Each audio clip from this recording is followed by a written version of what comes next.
Para tuloy-tuloy ang inyong pakikinig sa aking mga kwento, just click like and subscribe at pindutin ang notification bell, mga kaseparada.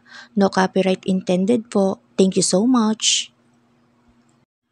Katulong si Isabel sa mga Sirano, isa sa pinakamayamang angkan at may pag-aaring kumpanya sa bansa. Bagamat mahirap lang, may kagaibang ganda naman ang dalaga. Kaya lang itinatago ito ng dalaga sapagkat 2 beses nang muntikan ng magahasa ang dalaga sa taglay nitong ganda.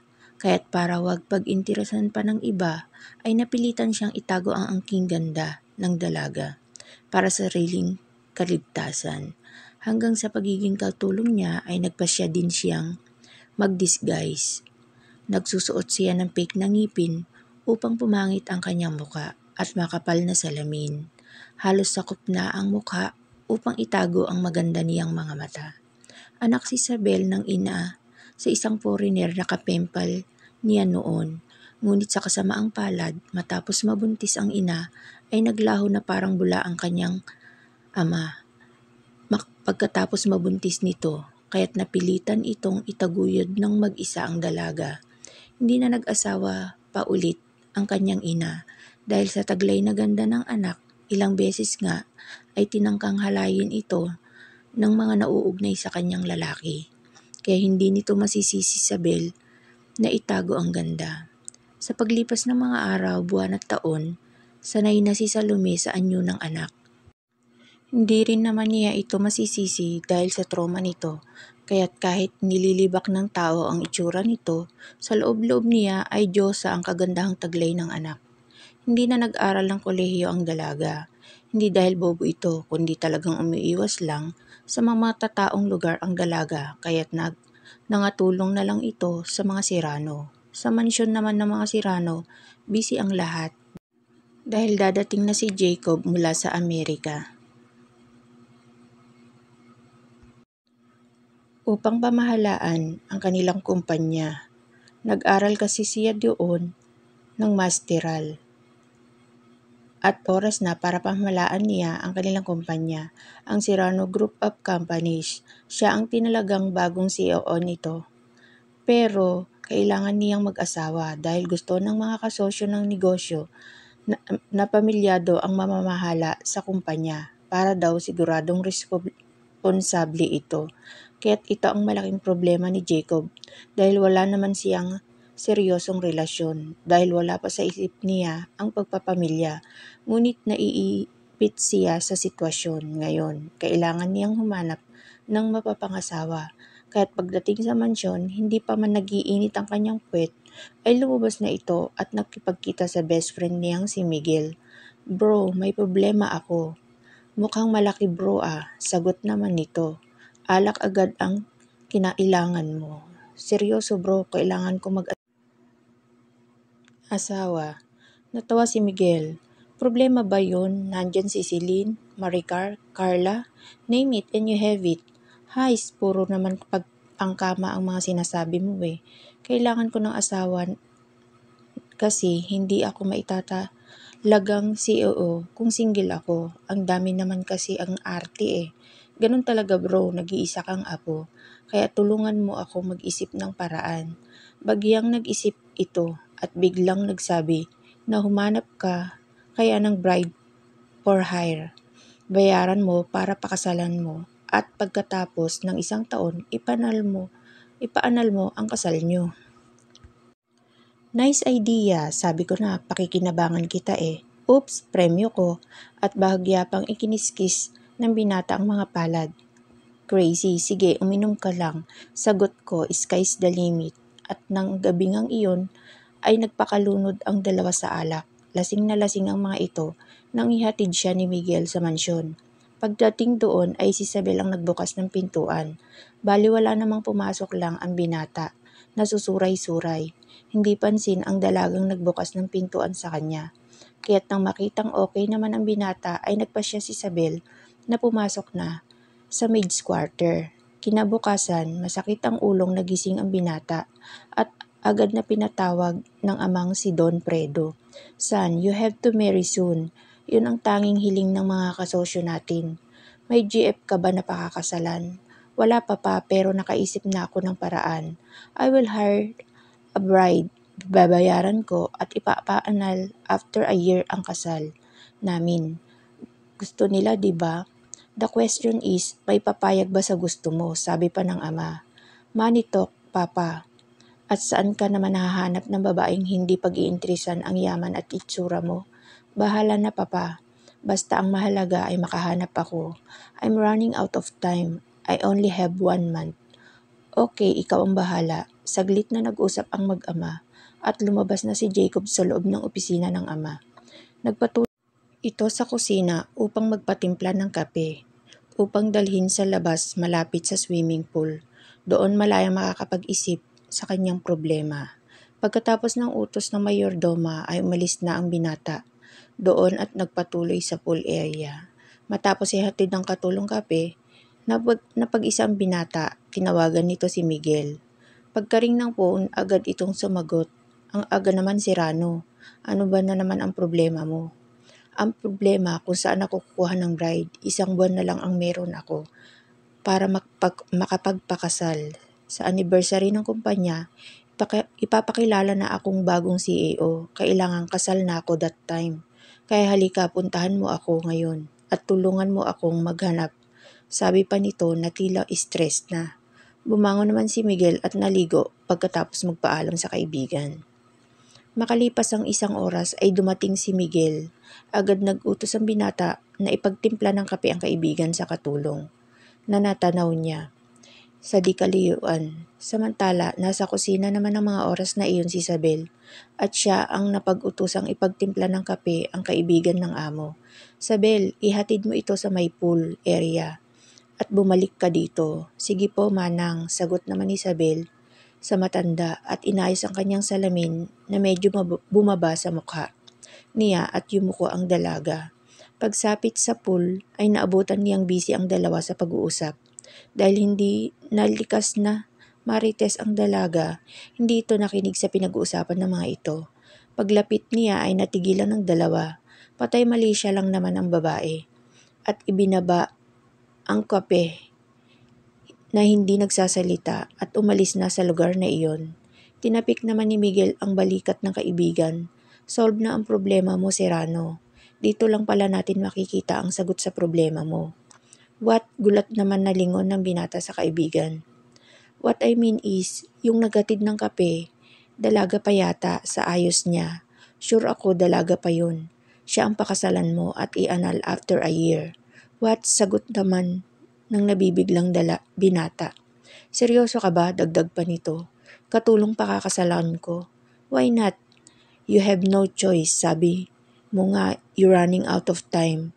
Sa palagay ko, kahit maghanap ka ngayon, gagahulin ka sa oras, hindi ka pa sigurado na hindi magdidemand ng kung ano-ano ang makukuha mo. Or worse, hindi pumayag na ipaanal pagkatapos ng 1 taon. Bahagyang nag-isip ang binata, may punto ito, sabi niya sa sarili. At least pag siya, pwede mo kausapin at bayaran ng 1 milyon para sa kanyang kooperasyon. Ang tanong, papayag kaya siya, sabi pa ng binata. Money talks, wika ni Jacob sa kaibigan. If the price is right, papayag yan, dagdag pa nito. Nang sumunod na mga araw, inobserbahan ni Jacob ang dalagang nakilala niyang si Isabel. At okay naman ito, kaya lang sobrang pangit. Paano niya ihaharap sa mga kasosyo nila? Problemadong sabi ng lalaki. Ngunit ang bilis ng mga araw at ng palapit ang deadline, kaya't ng hapong iyon ay pinatawag niya ang dalaga sa opisina ng ama. O Isabel, punta ka daw sa opisina ni Don Fredo at kakausapin ka ni Senyorito. Dali na at baka mainip yun. Kaya't agad naman tumalima ang nalilitong dalaga. Pagsapit nito sa opisina, agad na kumitok ang dalaga at nang marinig ang sagot ng binata, ay pumasok na ang dalaga. Umupo ka, Isabel, sabi ng binata sa dalagang nagtataka pa rin kung bakit ipinatawag ng binata. I have proposal to you at sana pag-isipan mo and I don't take no for an answer. May ganun po ba, senyorito? Pag-isipan ko pero bawal tumanggi. Naguguluhang sabi ni Isabel sa binatang amo. Okay, don't think, just agree then. Hindi nakakibo ang dalaga, ganito kasi yon. Kailangan ko ng asawa para sa pag-upo ko bilang CEO ng kumpanya at ikaw ang napili kong pakasalan. Pero magpapaanal naman tayo after 1 year and I give you 1 million para makapagsimula ka. Sabi nito nang walang ligoy sa nabiglang dalaga. At tila sinabugan ng bomba sa narinig sa binatang amo. Huwag kang tumanggi pakiusap, wala na akong time, agad na sabi nito nang makita ang pag-aalinlangan sa mukha nito. Pero senyorito, may maniniwala po ba sa inyo kung sasabihin nyo na sa kanila na ako ang asawa nyo? Tingnan nyo naman po ang itsura ko. Katulong nga po ako, di ba? Hirit pa ng dalaga sa amo. Bahala na, ang usapan kasal lang naman. Hindi naman obligado na iparada kita sa kanila. Kaya pumayag ka na sa bail. Pero senyorito, sabi pa nito, pero seryoso ang binata at wala nang nagawa ang dalaga doon. Pinaliwanag ng binata ang magiging setup nila. Na plano na palang lahat ng gwapong unggoy na to. At tinanong pa ako, piping sabi niya sa sarili. Doon tinanong niya ng buo niyang pangalan, pati ang ina para sa pagkuha ng kakailanganin para sa kanilang kasal. Tila wala sa sariling sumasagot na lang ang dalaga. Pagkatapos ng pag-uusap nila ay nakahinga na malog ang binata at tinawagan ang kanyang kontak para makakuha ng mga kakailanganin sa mabilisan nilang kasal. Samantala, ang dalagang nabigla naman ay tulala pa rin. Walang masabi sa bilis ng pangyayari. Kinabukasan nga ay kinausap ng binata ang mga magulang. Sinabi niya na si Isabel ang pakakasalan nito. Sa una ay tumutol ang mga ito. Ngunit sabi nga niya, wala na akong choice papa, kulang na ang oras ko. At mukha namang mabait si Isabel. Paano pag na-inlove sa'yo ang pobre anak, sabad naman ng kanyang ina. May usapan na kami mama at malinaw iyon na ayunan niya. Ikaw ang bahala anak, isa pa. Sa kondo ko kami titira. Para makaiwas sa chismis Isabel sa mga katulong. Sus, chismis ka pang nalalaman dyan, ayaw mo lang mapintasan ng mga katulong na pati si Isabel pinatus mo. Angal ng binata sa ina. At hindi na nga nagsalita ang ginang. Lumipas ang 2 araw at nakuha na ang mga dokumento para sa pagpapakasal ng dalawa. At kinausap na ng binata ang magkakasal sa kanila. Kaya't 2 araw pa ay nasa harap na ng judge ang dalawa at ikinakasal na nga. Hindi pa rin makapaniwala si Isabel na asawa na niya ang binatang amo dahil sa hiya sa nangyari kanina. Pagdating kasi niya sa opisina ng judge ay nahuli siyang pumasok dahil medyo maliit ang sapatos na suot niya at hirap siyang maglakad. Ang asawa ang bumili ng kanyang damit. Simpleng white dress lang at stiletto shoes.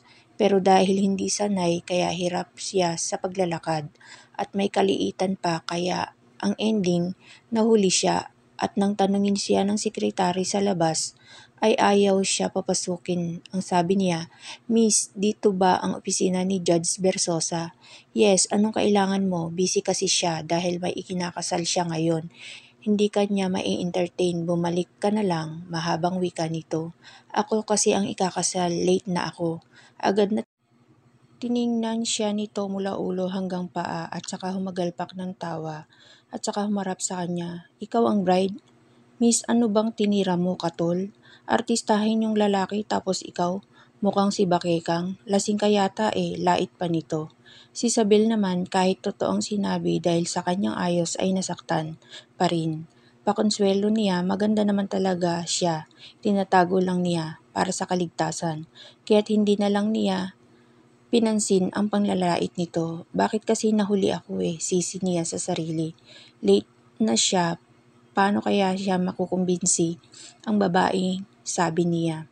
Tila dininig naman ng Diyos ang kanyang piping hiling dahil maya-maya pa ay nagmamadaling dumating ang late na ring best friend ni Jacob, si Miguel. O Isabel, bakit nandito ka pa? Sir Miguel, nauutal na sagot ng dalaga. Halika na, late ka na sa kasal mo. At inakay siya ni Miguel papasok sa opisina. Samantala, halos lumawa ang mata ng babae sa narinig.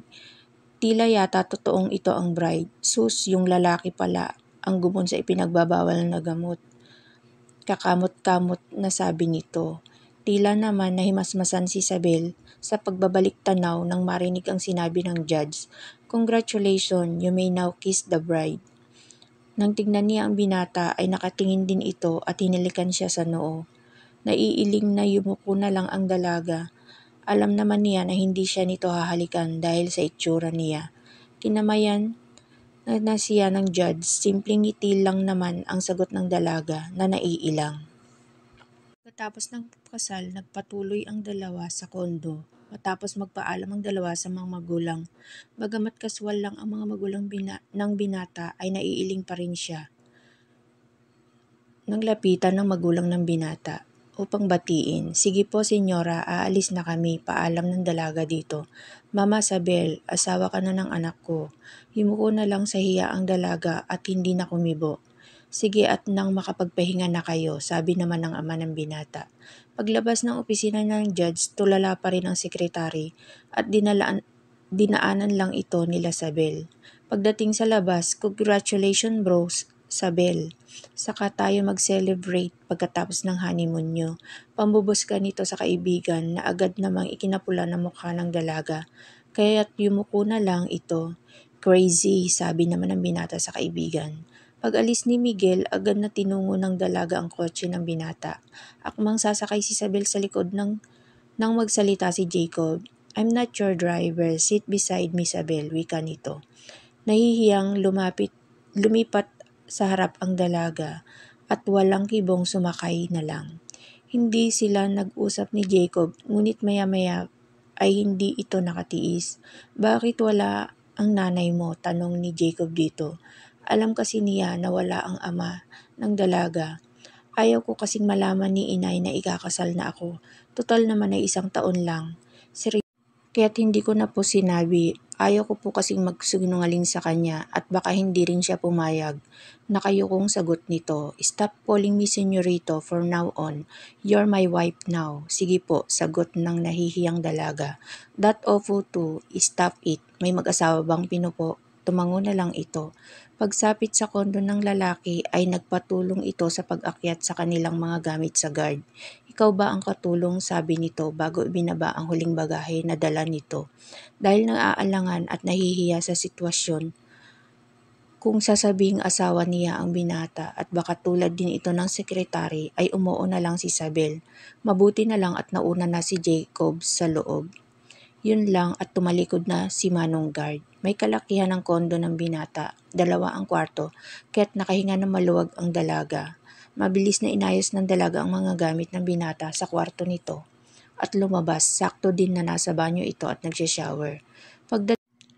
Pagdating sa kanyang silid, kanya namang inayos ang kanyang mga gamit at nag-shower din. Nanlalagkit kasi ang pakiramdam ng dalaga pagkatapos ay lumabas ito at nag-prepare ng kanilang hapunan.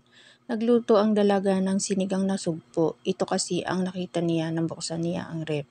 Patapos na sa pagluluto si Isabel nang lumabas ang binata sa kwarto nito. "Mukhang masarap yan sabi nito na ikinapiksi ng dalaga dahil nagulat sa biglang pagsulpot ng binata. "Maghahain lang po ako at nang makakain na kayo senyorito." "Senyorito?" muling sambit nito. Jacob na uutal na sambit niya.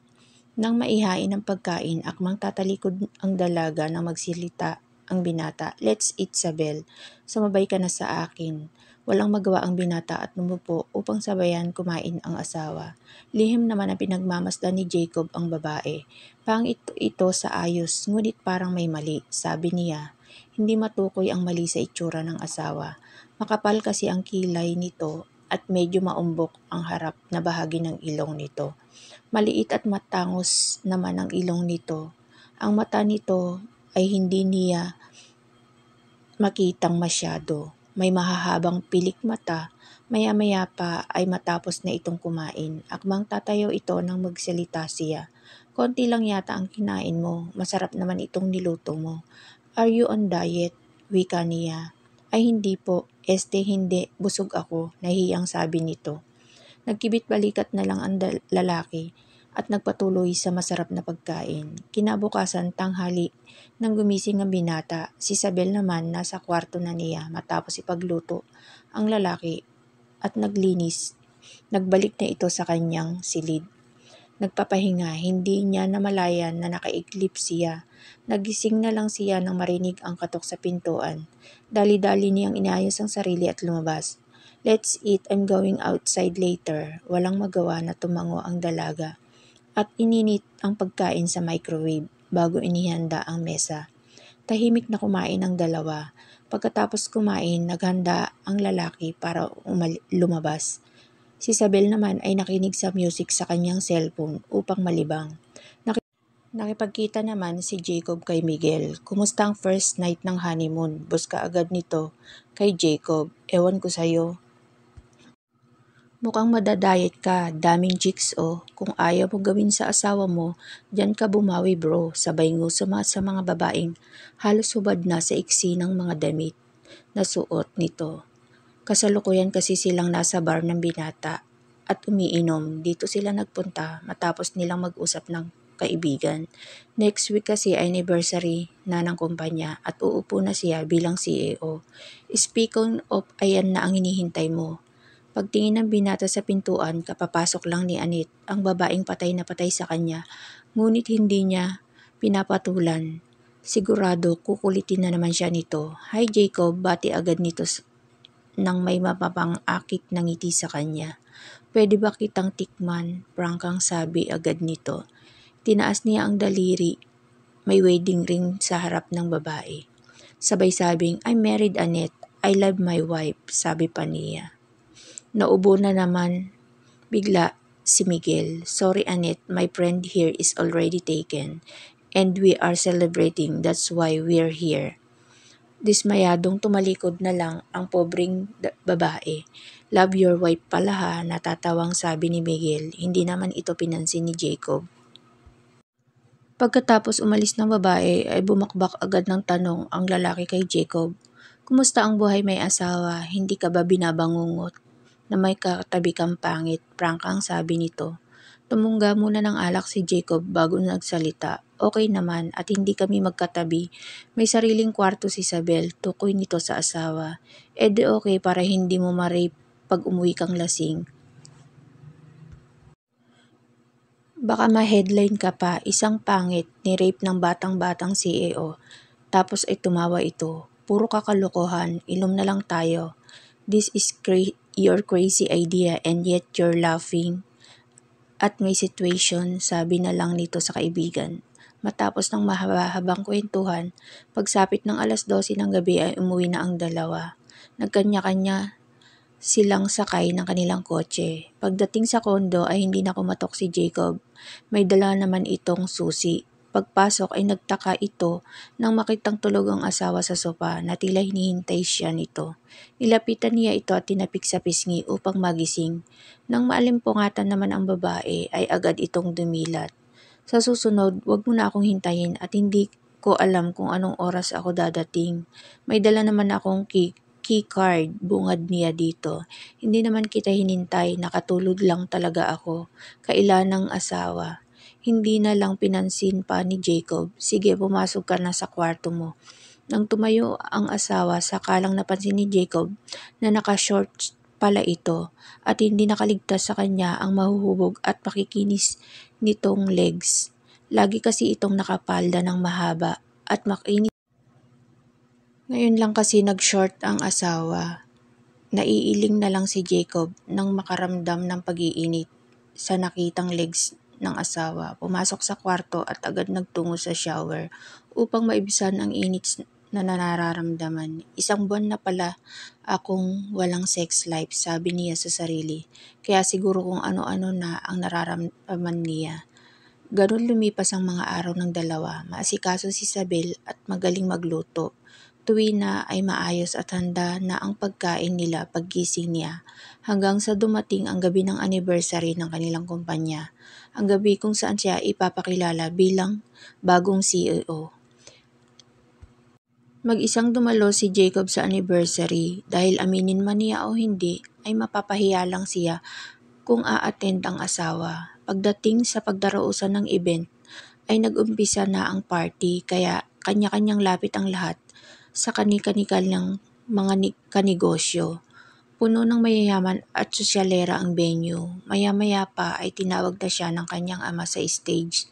"Jacob iho, come here," sabi nito sa mic at nagtungo naman siya sa mini stage. "Everyone, I'm happy to announce to you and give you my only son to be the new CEO of our company, Serrano Group." Jacob Serrano, palakpakan ng mga bisita pagkatapos ay nagsalita na ito. "Good evening, ladies and gentlemen. I'm sorry I'm late because of important matter. I know you're wondering where's my wife. She's the reason I'm late now. Nagkasakit kasi ang asawa ko, kaya po na-late ako. Nasobrahan yata sa honeymoon," pilyong dagdag pa ni Jacob na ikinatuwa ng mga bisita. "Anyway, she's okay and she sent her regards. Thank you for gracing our party tonight. I promise my best to handle our company with all of you surrounds me. Let's party and thanks for the trust, especially my parents, mom and dad. Thanks, I'll make you proud." Pagkatapos tumingin sa mga magulang at sa mga tao ay nagpaalam ito sa mic. Naging successful ang event ng gabing iyon. Madaling araw na nang makauwi si Jacob. Dami na kasing kumausap sa kanya at bumati. Pagdating sa kondo, tulog na ang asawa kaya't pumasok na siya sa loob ng kanyang kwarto. Pagdaan ng mga araw, maayos na napamahalaan ni Jacob ang kumpanya. Naging busy ito sa mga susumunod na mga araw. Kabi-kabila rin ang lipad niya sa ibang bansa upang umattend ng mga conference at hindi niya namamalayan na 3 buwan na ang nakakalipas. Si Isabel naman ay ganun din, wala naman naging problema sa pagitan nila ni Jacob. Pag namimiss naman niya ang ina ay malaya niya itong nadadalaw.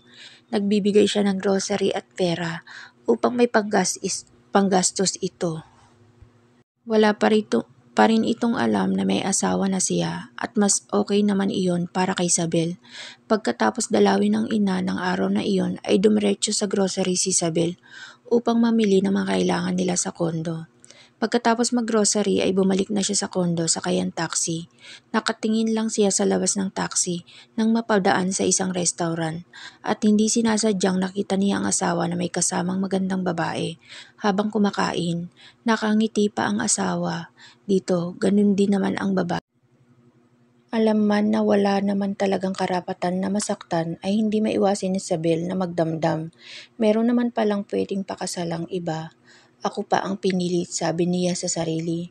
Masakit din pala kahit hindi naman talaga totoo at kasal lang sila sa papel, sabi niya. Pagdating sa bahay, biglang nawala ang saya na naramdaman niya matapos dalawin ng ina. Tila nawalan ng buhay ang pakiramdam niya dahil sa nakita. Kaya't ng hapong iyon, hindi nagluto ng pagkain si Isabel at maaga siyang pumasok sa kanyang kwarto upang magkulong. Pagdating naman sa kondo, nagtaka si Jacob nang walang maabot ang asawa sa sala at nagtungo sa kusina para tignan ang inihandang pagkain nito. Lalo siyang nagtaka dahil walang pagkain na sa tuwina ay meron naman. Baka napagod na naalala niya. Nagpaalam pala ito sa kanya na dadalaw sa ina.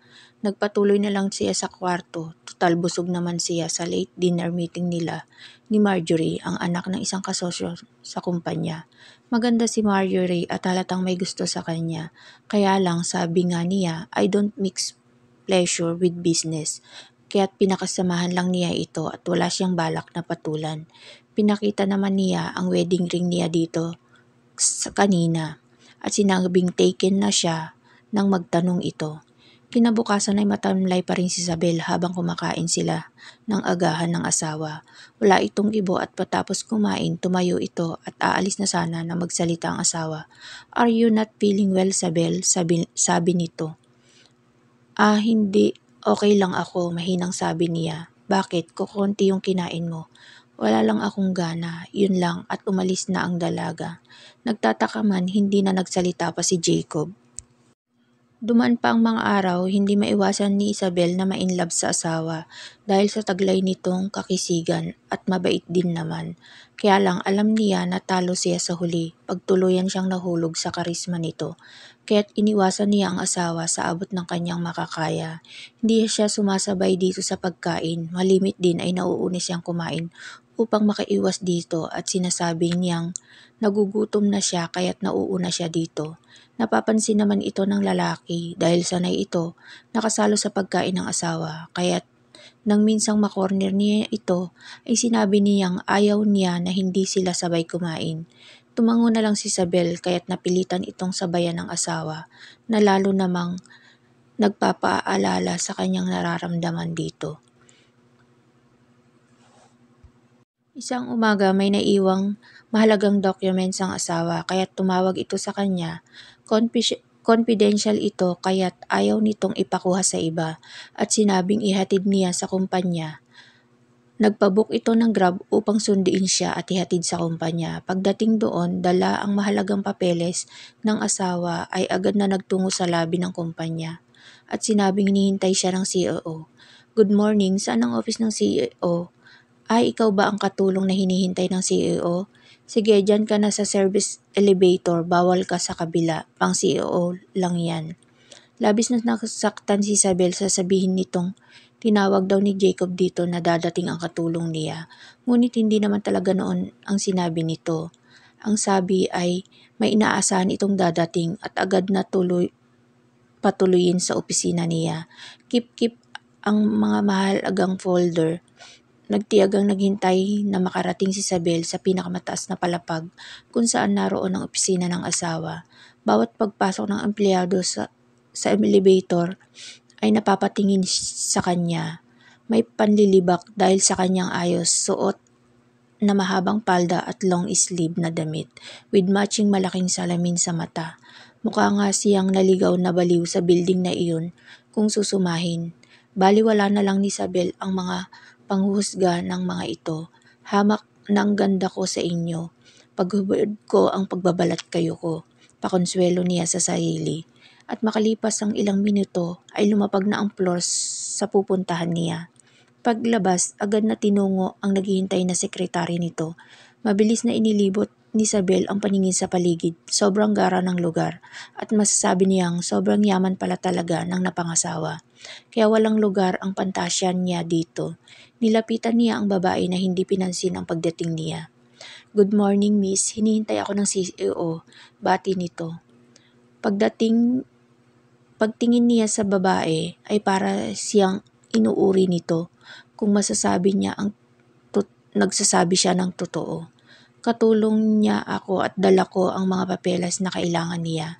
Kinuha niya ang folder sa kanya at tila pinapaalis na siya nito sa paningin. Akala mo may nakakahawang sakit. Tumalikod naman na si Isabel at nagtungo sa elevator.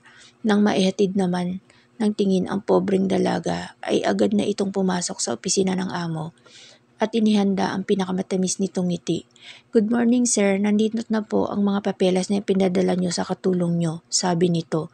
Nagulat man ay biglang sa pagpasok ng sekretarya niya ay hindi nakaligtas dito ang mga sinabi nito. What? Malakas na boses niya. Sir, dala po kasi ito ng katulong nyo. Bili nyo daw po ito sa kanya. Dalhin. Doon napagtanto niya na ang hawak niya ang mga papeles na pinahahatid sa asawa. Napagkamalan siguro nitong katulong ang dalaga. Yun pong pangit na babae at parang baliw na may dala niyan. Stop and leave me alone, banas na sabi niya dito. Hindi naman ito inaano si Isabel kung makapintas ito dito wagas. Samantala, nanululumo namang umalis sa matayog na gusaling iyon si Isabel na tila binagsakan ng tinutinuladong simento sa ulo. Batid niya na langit at lupa talaga ang pagitan nila ng asawa. Kaya't sinabi niya sa sasiling pipiliting patayin ang namumuong damdamin dito. Pagdating sa kondo ay wala sa loob na nagluto ng kanyang tanghalian ng dalaga. Pagkatapos magluto, nag-shower ang dalaga. Hindi naman niya inaasahan na dadating ang asawa, kaya't nag-short lang ito. At akmang haharap na sa hapagkainan upang kumain nang biglang may mag-doorbell. Nagtataka man ay agad na tinungo ni Isabel ang pintuan at doon nga ay napagbuksan niya ang asawa. Nagtataka pa siya kung bakit ito nandito. Samantala, nang maamoy naman ni Jacob ang paboritong adobo ay lalong kumalam ang kanyang sikmura. Tatayo ka na lang ba diyan o papapasukin mo na ako? Gutom na ako. Baka ikaw ang makain ko, biro nito sa kanya. na kanya namang ipinag-init ng muka. Biglang parang nagising ang natutulog na dalaga at gumilid ng konti para makapasok ang asawa. Pagpasok, ibinaba ng binata ang susi ng kotse nito at nagpatuloy sa kusina.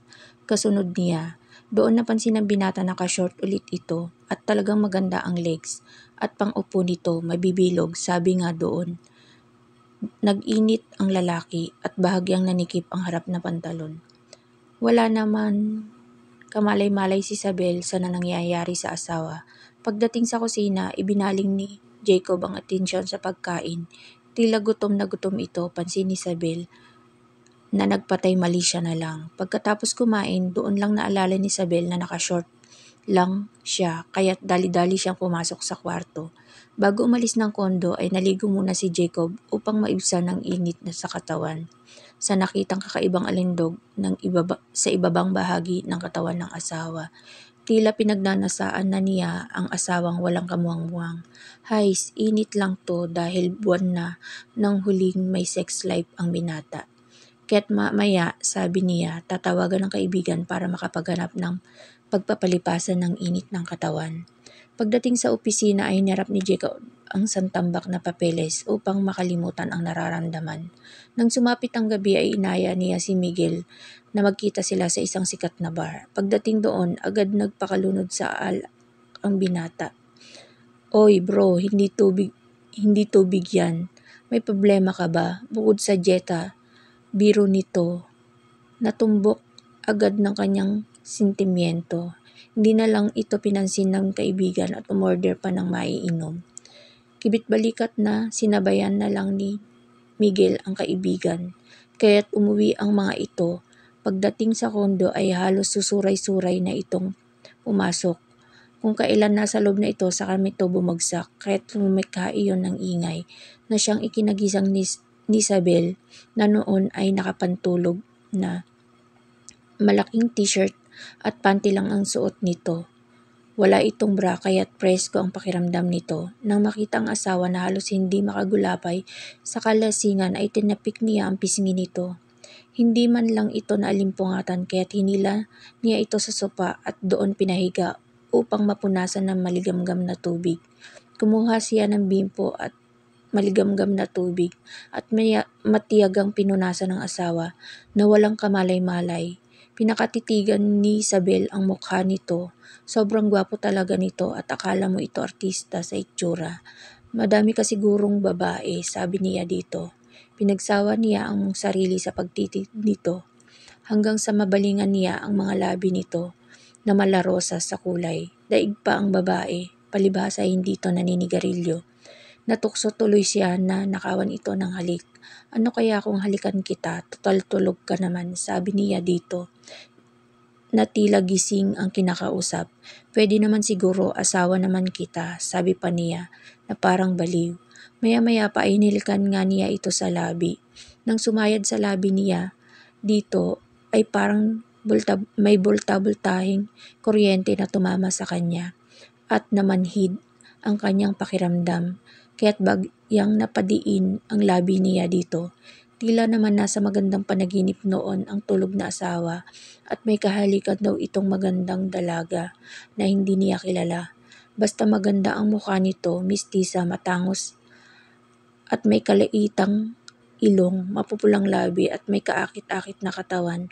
Kaya't hinalikan niya ito at gumanti naman ng halik. Napaungol pa si Jacob sa sobrang sarap ng pakiramdam at bihasang hinalikan ang Diyosa sa kanyang panaginip. Samantala nag-i-enjoy naman si Isabel sa pagganti ng halik ng kanyang asawa. Umuungol pa ito sa sarap na animo nasa alapaap. Kaya't nadala na rin siya, kaya't nang hawakan nito ang malulusog niyang dibdib, ay lalong nag-init ang dalaga. Hindi naman masama ito, asawa ko naman siya, sabi pa niya.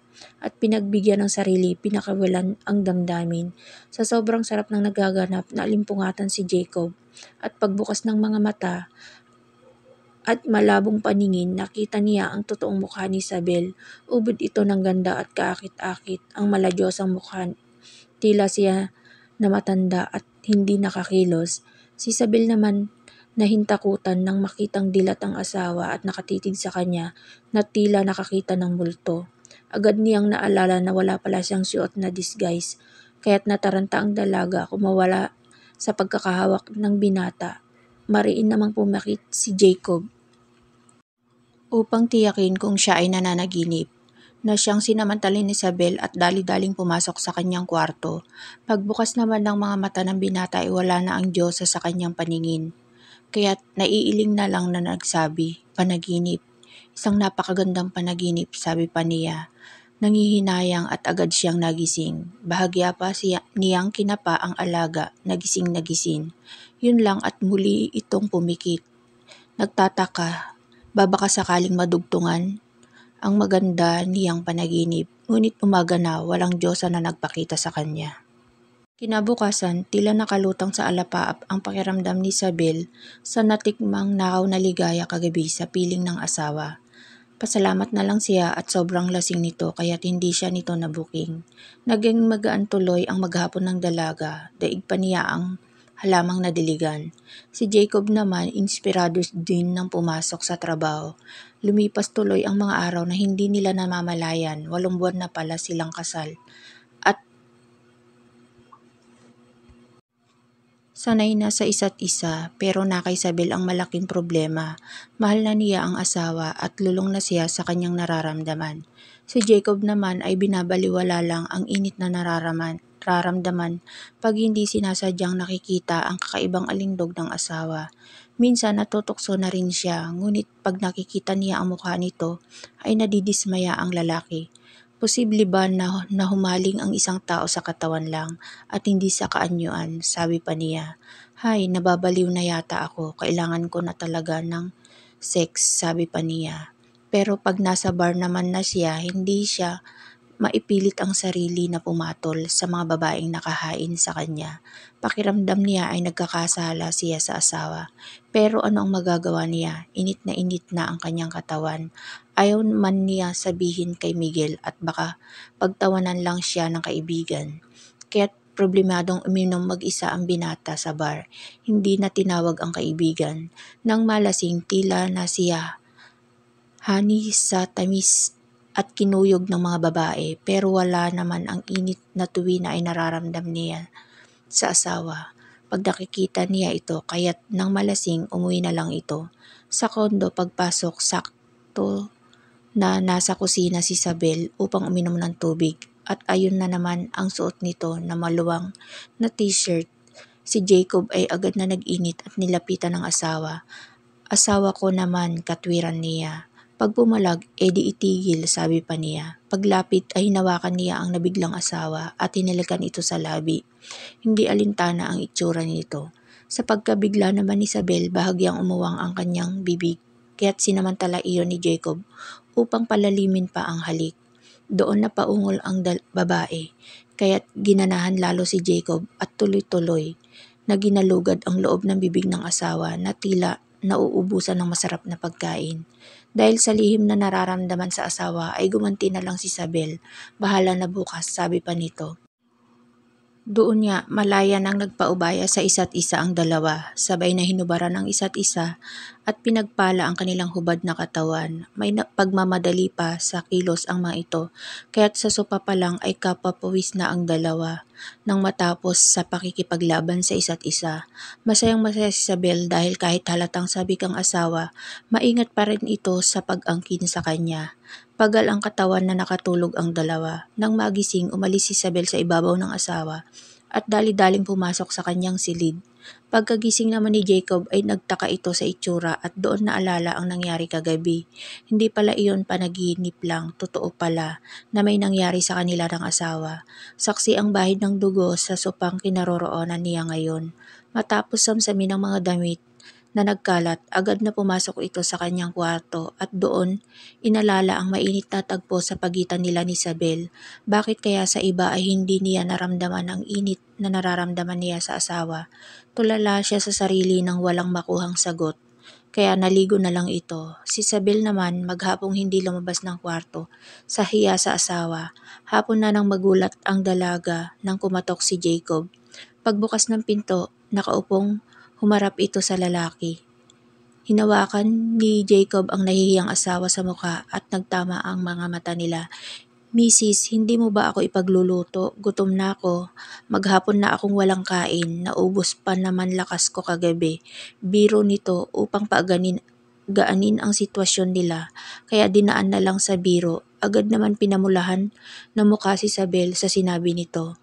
At iika-ikang lumabas ng kwarto upang ipagluto ang asawa. Naawa naman si Jacob dito dahil hirap itong maglakad kung bakit kasi XL siya eh. Muntik tuloy hindi magkasya, tawa niya sa sarili. Mabilisang nagluto si Isabel ng paboritong adobo at sinigang na sugpo ang dalaga para sa asawa. Nang makaluto, tinulungan siya nitong ihanda ang mesa. Ilang na ilang si Isabel dito at minadali ang mga kilos upang matapos na ang kanilang paghaharap. Alam naman ni Jacob ang nasa sa loob nito kaya't hinayaan na lang niya. Matapos silang kumain ng walang kibuan, takot buksan ang paksa tungkol sa nagdaang gabi kaya't maya-maya pa kanya-kanya na silang pasok sa silid upang mamahinga. Madaling araw nang hindi makatiis si Jacob na hindi katukoy ng asawa. Pupungas-pungas pang tumayo si Isabel at nagulat sa ayos ng asawa nang pagbuksan ito ng pinto. Animo ito puyat na puyat at problemado nang makita naman ni Jacob ang asawa. Sinunggaban niya ito at agad na pinapak ang mga labi nito. Kaya paubaya na lang si Isabel nang madama ang pagkasabik ng asawa sa kanya. Si Jacob naman, ganoon nagpatuloy ang mga araw at buwan na nagdaan sa buhay ng mag-asawa. Wala silang usapan sa mga nagaganap sa kanila. Basta ang alam nila masaya at nag-enjoy sila sa ginagawa nila. Hindi nila namamalayan ang paglipas ng mga araw. Si Isabel ay hulog na sa asawa, samantalang ang lalaki naman halos hindi makatulog nang hindi nakakaisa sa asawa. Animo ito napakasarap na pagkain na hindi pwedeng lumipas ang isang araw na hindi niya natitikman. Buong akala ni Isabel ay hindi na matatapos ang lahat. Hanggang sa mabalitaan niya sa social media na idinedate ng asawa ang isang sikat na dalagang artista. Doon, nagsimulang gumuho ang masayang mundo ni Isabel.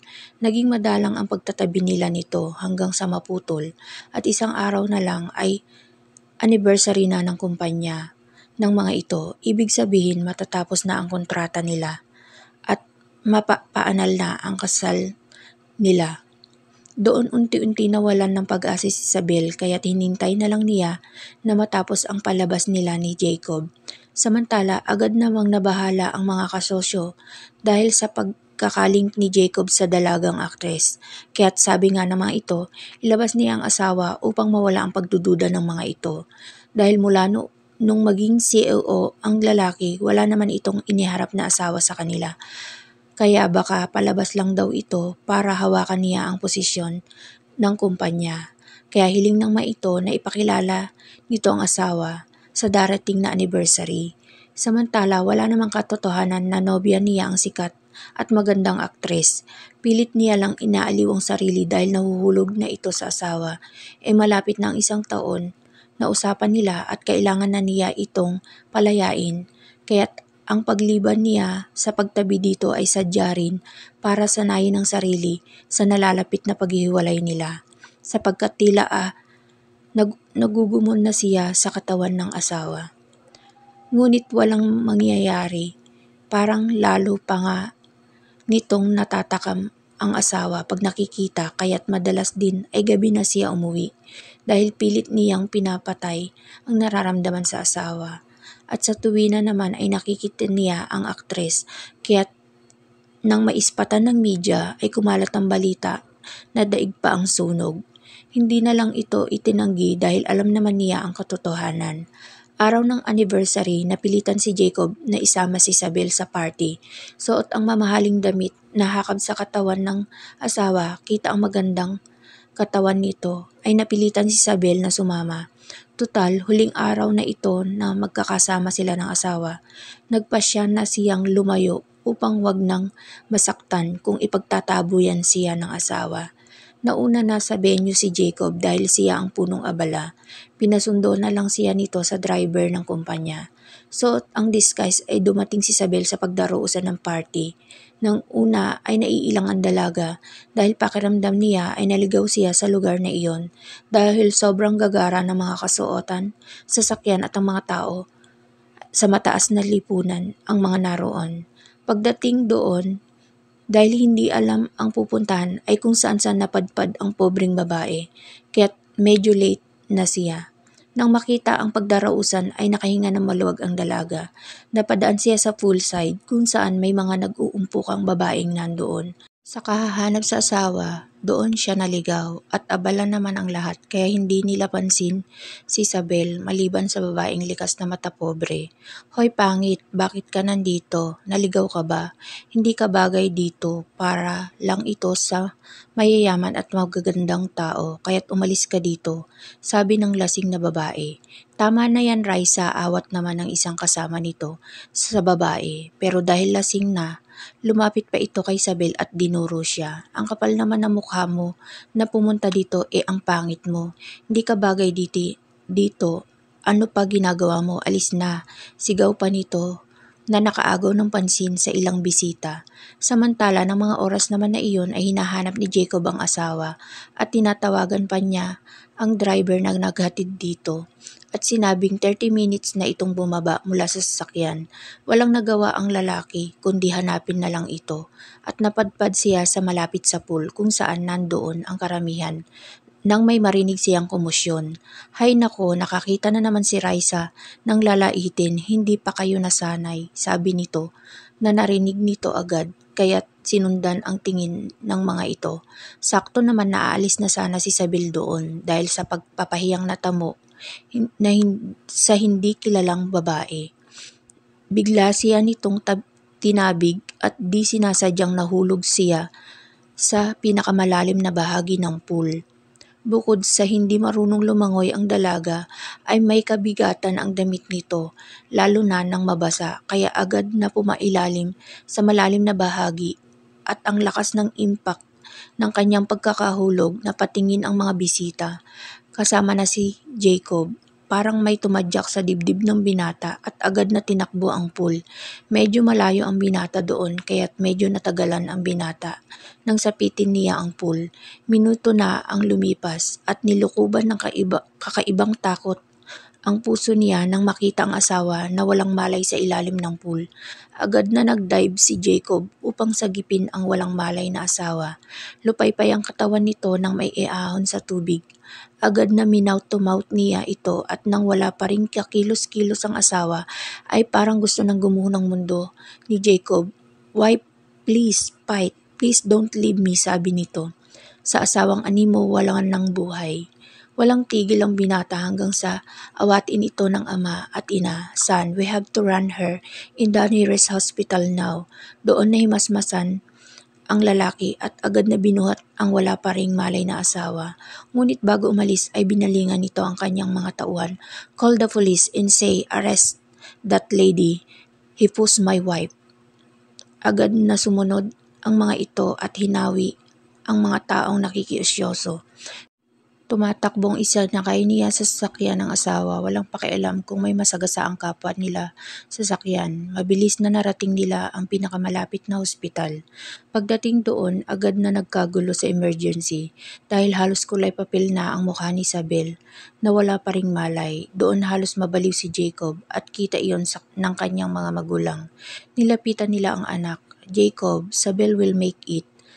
Paano papa kung hindi? Hindi ko kaya papa, mahal ko ang asawa ko. Nabigla man ay naawa na lang ang ama sa anak. Let's pray, God will hear us. Hindi pala dasal ang binata, ngunit sa oras na iyon, halos kulitin niya ang Panginoon upang iligtas ang asawa. Samantala sa emergency room naman ay ginawa ng mga ito ang lahat upang iligtas si Isabel. Nang kakabitan na ito ng hose sa bunganga, ay napansin ng isang nurse ang peking pustiso nito, kaya't inalis nila iyon upang hindi makasagabal. At doon tumambad sa mga ito ang tunay na kaanya ng dalaga. Isa pala itong diyosa ng kagandahan na itinatago ang anyo sa makapal na peking pustiso. Dok, mahina pa rin po ang pulso, sabi ng isang nurse at agad na ginawa ang last procedure. Kinuha ang pangkuryente at nilagay sa dibdib nito. Isa, dalawa, tatlo, pa rin hindi sumuko ang mga ito. 4, 5, sa 5, tila dininig ng Diyos ang panalangin ni Jacob at lumakas ang pulso nito. Doon kinabitan ng mga ito ng IV fluid. Ineksamin nila ang dalaga kung hanggang saan ang epekto nito sa dalaga at nalaman nilang buntis ito at medyo mahina ang kapit ng mga pitus. Kaya't hindi pwedeng kung ano-ano ang gamot na gamitin dito dahil baka makaepekto sa ipinagbubuntis nito. Doon lang lumabas ang doktor nito. Naging kainip-inip naman ito kay Jacob kaya't nang makitang lumabas ang doktor ay agad itong sinalubong. Ligtas ng asawa mo, ang mag-iina mo pala. Sa ngayon pero under critical condition pa rin dahil hindi pa rin alam kung hanggang saan ang pinsala nito sa katawan niya. Mabuti na lang at malakas ang kapit ng kanyang ipinagbubuntis. Mahabang sabi ng doktor sa tulalang lalaki. Hindi kasi siya makapaniwala sa sinabi nito na buntis ang asawa. Mister, okay ka lang? Ano po yon? Litang pa rin nasagot nito. Sabi ko hindi pa totally ligtas ang mag-iina mo. Doon parang ininduyan ang pakiramdam ni Jacob. Totoo nga, daddy na siya. Anak, tapik ng ama sa kanya. Dad, narinig mo yon? Daddy na ako. Lolo ka na, tuwang-tuwang sabi nito sa ama. Na tila baliw, hindi alam kung iyak o tatawa. Ang mami naman niya, masayang-masaya at magkakaroon na ito ng apo. I heard it, iho, sabi ng doktor. Inilabas na ang asawa mo sa emergency room kaya ipahanda mo na ang kwarto niya. Agad na sinabing sa VIP room sila dalhin nang ilabas ng emergency room ang walang malay na asawa. Tila na malikmata si Jacob sa anyo ng asawa sapagkat nakita niya ang Diyosa sa kanyang panaginip sa bagong kaanyuan nito. Kung hindi lang sa basang damit ng asawa baka hindi pa rin siya makapaniwala ngayon. Pati ang mga magulang ay labis na nagulat sa anyo nito. Tila kasi ito natutulog na si Sleeping Beauty sa ayos nito. Pagsapit sa kwarto, nagpakuha agad ng damit pamalit si Jacob para sa asawa. Katulong ang ina ay binihisan nila ang walang malay na asawa. Tulog na tulog pa rin ito. Nang makitang maayos na ito, ay hinawakan niya ang ibabaw ng tiyan nito at kinausap ang mga anak. Babies, behave lang kayo dyan ha. Huwag niyo pahirapan ang mami niyo. Love na love ko kayo. Sabay hawak ng mahigpit sa isang kamay ni Isabel. Hinalikan nito ng banayad. Maya-maya pa ay lumabas siya upang kausapin ng ama. Dad, I want that lady. Pay. Get her in jail ASAP. Muntik na 3 buhay ang nakawin niya sa akin. Galit na sabi nito sa ama. Hindi naman na kumibo pa si Fredo nang makita ang labis na galit sa mukha ng anak. Alam nito na seryoso ang anak sa desisyon. Tumango na lang ito. Isang araw na wala pa ring malay si Isabel at sobrang nag-aalala si Jacob sa asawa. Kundi lang sinabi ng doktor na okay ng asawa ay talagang hindi na niya alam ang gagawin. Sobra ang pag-aalala niya sa mag-iina. Halos walang tulog ang lalaki sa labis na pag-iisip nito sa kaligtasan niya. Awang-awa naman ang mami niya. Hindi ito pumapasok sa kumpanya upang masiguro na siya ang mamamulatan ng asawa. Gumising ka na please, sobrang nag-aalala na ako. Kausap niya sa wala pa ring malay na asawa. Naluluha na lang ang kanyang ina sa ayos ng anak. Wala pa itong ligo mula nang dumating sila sa ospital, ni ayaw umalis sa tabi ng asawa. Kaya't kinausap na niya ito, Jacob anak, asikasuhin mo naman ang sarili mo. Maligo ka na, may awa ang Diyos, magigising ang asawa mo. Tingnan mo, itsura mo, mukha ka ng zombie. Baka matakot ng asawa mo sa'yo pag nagising. Nang lalalim ang mga mata mo at halatang walang kain at tulog, ikaw naman magkakasakit. Malumanay na wika ng ginang. Later, maliligo na ako, babantayan ko pa ang asawa ko. Maya-maya nga ay tumawag ang ginang sa isang katulong upang maghatid ng damit ng anak. Bandang hapon nang makaligo na si Jacob, ay unti-unting nagmulat ng mata ang kanyang asawa. Biglang pinindot ng lalaki ang button na konekta sa nurse station. Maya-maya pa ay nagdatingan na ang mga nurse at doktor. Are you okay, wife? Wika niya agad dito. Tila naman uhaw na uhaw ang pakiramdam ni Isabel kaya tubig ang tanging nasambit niya. Tumingin sa doktor si Jacob at tumango naman ito. Pinainom niya ang uhaw na asawa mula sa baso. Habang ang doktor naman ay patuloy sa pag-eksamin dito. Anong nararamdaman mo, Mrs.? Tanong nito kay Isabel maya-maya. Nauuhaw po at nahihilo, sagot naman nito sa doktor. Normal lang iyan dahil buntis ka. Pagod kasi ang iyong katawan. Nagtataka naman na tumingin ito kay Jacob. Yes, wife, we're going to be a parents soon. At mahigpit na hinawakan ng kanyang kamay na tila siya tatakas dito. Hindi pa rin naman makapaniwala si Isabel sa nalaman. Kaya tumingin lang ito kay Jacob. Sa ngayon, okay na ang asawa niyo, Mr. Serrano. Konting pahinga at bukas maaari mo na siyang iuwi. Saka ito lumabas ng kwarto matapos sabihin na pwede nang kumain si Isabel upang makabawi ng lakas ng katawan. Wife, anong gusto mong kainin? Tanong niya dito. Kahit ano, sabi niya. Walang kahit ano, wife. Sagot ni Jacob. Tila naman musika sa pandinig niya ang tawag sa kanya ng asawa. May extra lambing pa ito. Nang maalala ang nabuntis nga pala siya sa anak nito ay nawala ang kilig na nararamdaman ni Isabel. Baka kasi dahil lang sa baby kaya ganun ito sa kanya. Kaya pumukit ulit ito. Si Jacob naman agad na umorder ng masarap na pagkain sa isang sikat na restaurant. Makalipas ng kulang isang oras ay dumating na ang pagkain. Agad niyang inihanda ito upang pagsaluhan nila ng asawa. Kulang na lang ay subuan ito ng asawa sa sobrang pag-aasikaso. Ilang naman si Isabel sa ginagawa ng asawa. Ako na, Jacob, kaya ko, sabi pa niya. Wife, let me take care of you, please. Jacob, buntis lang ako, hindi ako baldado, sabi na lang niya dito. Naalala kasi niya ang tungkol sa artistang nalilink dito. At malapit na nga pala silang maghiwalay. Ayaw niya na masanay sa pag-aasikaso nito. Ngunit patuloy ito, hindi pansin ang sinabi niya, kaya't nasabi niya ang nasasaloob. Jacob, tumigil ka na please. Ayokong masanay sa pag-aasikaso mo. Maghihiwalay din tayo ilang araw mula ngayon. Kaya't wag mo na akong pahirapan pa, baka hanap-hanapin ko pa. May garalgal ang tinig na dagdag nito. At saka may girlfriend ka na, diba? Kaya pakiusap, itigil na natin ito. Walang prenong sabi niya dito. Tiningnan siya ng asawa sa mata at nagsabi, sa palagay mo ba makikipaghiwalay pa ako sa'yo? Naniniwala ka na may relasyon ako sa aktres na yon? May asawa akong tao. Halos ikamatay ko nang makita kitang halos wala ng buhay sa pinakamalalim na bahagi ng pool na iyon. At kung hindi lang babae ang nagtulak sa'yo, baka kriminal na ako ngayon. Alam mo ba na halos ipagpalit ko ang kalagayan ko sa kalagayan mo habang wala kang malay. Tapos ngayon, hiwalay ang gusto mo. No, wife, kahit saan tayo makarating, hindi ako makikipaghiwalay sa'yo. Akin lang kayo ng mga anak natin hanggang sa huling hininga ko. Seryosong sabi nito na nakatingin sa kanyang mga mata. Maluha-luha ito. Nawala ng kibo si Isabel. Hindi alam kung maniniwala dito.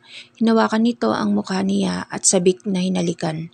Sa una ay hindi kumilos si Isabel pero determinado ang asawa kaya't wala na siyang nagawa. Humawak pa ito sa malulusog niyang hinaharap. Napaungol tuloy si Isabel. Siya namang pasok ng mga biyanan. Ay, porn! Gulat na sabi ng mami ni Jacob. Dad, ma'am, istorbo naman gagawin pa naming triplets. Ang mga apo nyo istorbo.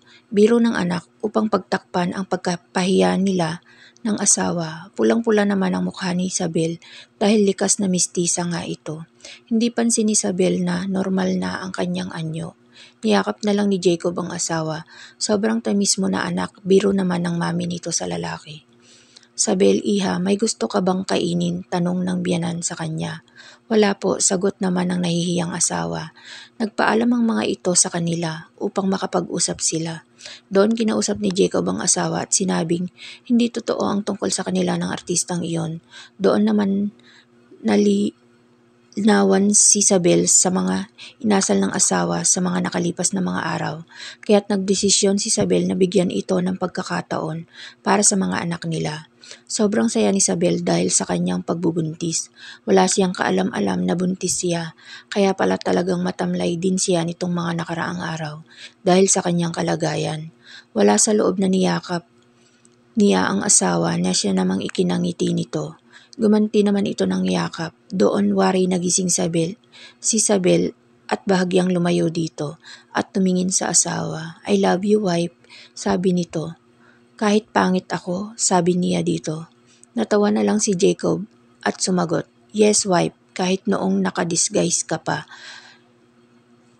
Haling na haling ako sa kakaiba mong alindog, nakangising sagot nito. Doon nagtaka si Isabel at tumingin dito. Nang nagtagal, doon niya napagtonto na alam na ni Jacob ang totoo niyang kaanyuan. Kaya mo pala ako gusto kasi maganda ako.